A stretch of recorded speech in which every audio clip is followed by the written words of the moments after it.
In this guide, I'm going to show you guys how to report future trading on TurboTax. Let's get started. First, it's important to understand that future trading is taxed differently compared to stocks or crypto. Future contracts fall under IRS section 1256, which means your gains and losses are taxed using the 60-40 rule. 60% is treated as long-term capital gains and 40% is treated as short-term capital gains. Now to report this inside TurboTax, log into your account and go to the search bar at the top. Type in Form 6781 and select the option that appears, usually labeled Jump to Form 6781. This will take you directly to the section where you can enter your future trading details. Next, enter the information exactly shown on your Form 6781, which you typically receive from your broker.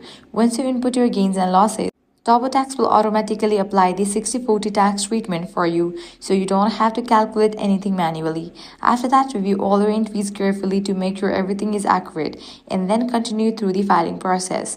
Once everything looks good, you can submit your return and complete your tax filing. And that's it. That's how you report future trading on TurboTax. If this guide was helpful, do not forget to like, share, and subscribe.